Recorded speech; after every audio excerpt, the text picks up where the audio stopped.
Bahasa Indonesia adalah bahasa nasional di negara Indonesia. Bahasa Indonesia dinyatakan kedudukannya sebagai bahasa negara pada tanggal 18 Agustus 1945 karena pada saat itu Undang-Undang Dasar 1945 disahkan sebagai Undang-Undang Dasar Negara Republik Indonesia. Dalam Undang-Undang Dasar 1945 disebutkan bahwa bahasa negara ialah bahasa Indonesia.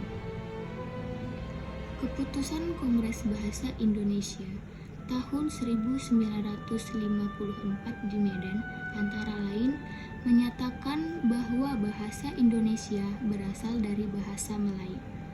Bahasa Indonesia tumbuh dan berkembang dari bahasa Melayu yang sejak zaman dulu sudah dipergunakan sebagai bahasa perhubungan, bukan hanya di Kepulauan Nusantara, melainkan juga hampir di seluruh Asia Tenggara. Pada zaman Sriwijaya, bahasa Melayu dipakai sebagai bahasa kebudayaan, yaitu bahasa buku pelajaran agama Buddha. Bahasa Melayu juga dipakai sebagai bahasa perhubungan antar suku di Nusantara dan sebagai bahasa perdagangan, baik sebagai bahasa antar suku di Nusantara maupun sebagai bahasa yang digunakan terhadap para pedagang yang datang dari luar Nusantara. Bahasa Indonesia lebih layak untuk dikedepankan dengan mempertimbangkan keunggulan historis, hukum, dan linguistik. Bahasa Indonesia lahir pada tanggal 28 Oktober 1928. Pada saat itu, para pemuda dari berbagai pelosok Nusantara berkumpul dalam kerapatan pemuda dan berikrar, bertumpah darah yang satu, tanah Indonesia, berbangsa yang satu, bangsa Indonesia, dan menjunjung bahasa persatuan bahasa Indonesia. Ikrar para pemuda ini dikenal dengan nama Sumpah Pemuda. Sumpah Pemuda. Satu. Kami putra dan putri Indonesia. Mengaku bertumpah darah yang satu. Tanah Indonesia.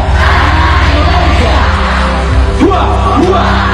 Kami putra dan putri Indonesia. Mengaku berbangsa yang satu. Bangsa Indonesia. Tiga.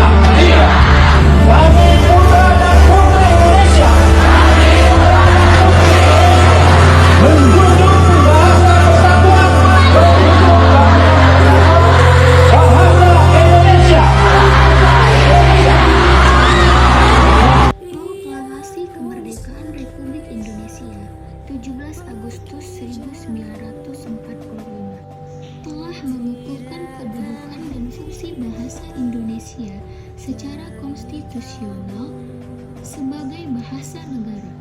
Bahasa Indonesia pun dipakai oleh berbagai lapisan masyarakat Indonesia, baik di tingkat pusat maupun daerah. Meskipun bahasa dari daerah masing-masing masih dipakai, namun untuk mempersatukan bangsa, masyarakat Indonesia antar suku menggunakan bahasa Indonesia untuk percakapan sehari-hari. Proklamasi. Kami, bangsa Indonesia, dengan ini menyatakan kemerdekaan Indonesia. Hal-hal yang mengenai pemindahan kekuasaan dan lain-lain diselenggarakan dengan cara saksama dan dalam tempo yang sesingkat-singkatnya. Jakarta, 17 Agustus 1945, atas nama bangsa Indonesia, Soekarno, Hatta. Bahasa Indonesia juga diajarkan sebagai mata kuliah di sejumlah kampus kelas dunia di Eropa, Amerika Serikat, dan Australia, serta di beberapa perguruan tinggi terkemuka di Asia. Dengan semua keunggulan yang dimiliki bahasa Indonesia dari aspek historis, hukum, dan linguistik, serta bagaimana bahasa Indonesia telah menjadi bahasa yang diakui secara internasional. Sudah selayaknya bahasa Indonesia duduk di posisi terdepan, dan jika memungkinkan menjadi bahasa pengantar untuk pertemuan-pertemuan resmi ASEAN.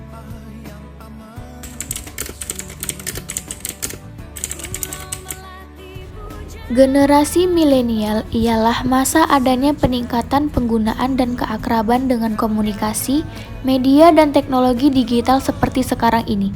Generasi yang hidup di era milenial ini memiliki karakter yang khas. Bahasa Indonesia kini semakin asing saja di kalangan generasi milenial. Banyak anak muda yang tidak percaya diri menggunakan bahasa Indonesia. Kehidupan dan interaksi generasi milenial pun tak lepas dari kontaminasi bahasa.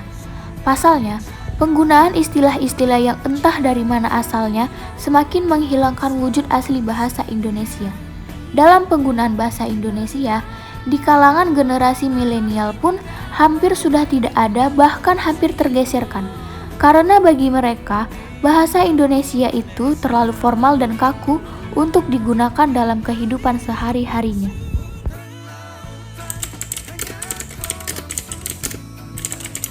Pertama, melestarikan bahasa. Dengan kita mempelajari bahasa Indonesia, maka kita ikut serta dalam upaya melestarikan bahasa. Bila kita tidak mempelajarinya, maka bahasa Indonesia bisa punah. Menumbuhkan rasa cinta tanah air. Dengan mempelajari bahasa Indonesia, pasti lama-kelamaan kita akan meningkatkan rasa kecintaan kita kepada tanah air. Yang ketiga adalah mempermudah komunikasi. Seperti yang kita ketahui bahwa bahasa Indonesia adalah bahasa persatuan Republik Indonesia, yang mana pastinya seluruh rakyat Indonesia dapat menggunakan bahasa Indonesia. Bahasa Indonesia ini akan mempermudah kita ketika akan berkomunikasi dengan orang lain, baik antar suku maupun antar daerah. Yang keempat, dapat menambah wawasan dan pengetahuan kita. Dengan belajar bahasa Indonesia, itu dapat menambah wawasan dan pengetahuan kita lebih luas lagi. Banyak yang bisa kita pelajari dalam berbahasa Indonesia ini, seperti huruf, kalimat, tanda baca, paragraf, dan masih banyak lagi. Saya Aldi Amanda dengan NIM 42035200003. Saya Juanda Penata Saragi dengan NIM 42032200016. Nama saya Lianisa dengan NIM 42012200002. Nama saya Tarisa Atma dengan NIM 42035200002. Kami dari kelompok 1 Bahasa Indonesia Dengan dosen pengampu Ibu Masta Marcelina Sendiri.